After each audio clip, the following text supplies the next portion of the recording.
Tatlong opisyal ng pamahalaan kinilala ng Biz News Asia dahil sa natatanging dedikasyon at pagsisikap na mapaglingkuran ang mga Pilipino.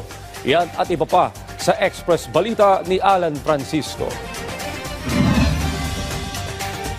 Nakikipag-ugnayan na ang Commission on Elections o COMELEC sa Philippine National Police para matunto ng sospek sa pagpaslang sa kanilang election officer at assistant election officer sa Lanao del Norte at Sultan Kudarat. Ayon kay COMELEC Chairman George Erwin Garcia, nakatatanggap na ng death threat noong 2023 pa lang kasabay ng barangay at SK elections ang biktima.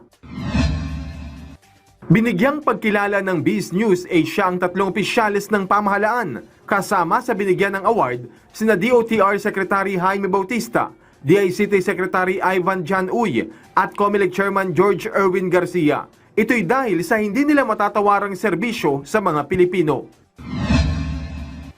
Magpapatupad ng panibagong balasahan ng Philippine National Police sa mga susunod na araw. Kabilang sa inaasahang magre-retiro ngayong Disyembre ay si Deputy Chief for Operations o No. 3 man ng PNP na si Police Lieutenant General Michael John Dubria. Nagsasagawa ngayon ng Department of Justice ng 18 araw na kampanya para isulong ang all-out war laban sa violence against women. Ayon kay Justice Undersecretary Margarita Gutierrez, may iba't ibang serbisyong hatid ang DOJ sa mga biktima ng VAW.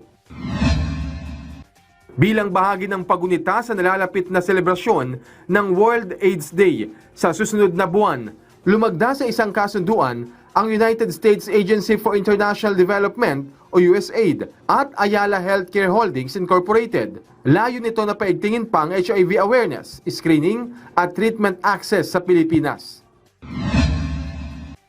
Ikinadismaya umano ng mga residente sa Taguig ang tila pagpapabaya sa kanila ng Makati LGU dahil sa anilay pagasara sa lahat ng health at iba pang pasilidad ng serbisyo publiko sa kanilang lugar. Dagdag pa ng mga residente ang pagkawala ng bisa ng yellow cards na nagagamit sa pagpapagamot. Wala pang sagot ang Makati LGU kaugnay rito. Alan Francisco para sa Pambansang TV sa Bagong Pilipinas.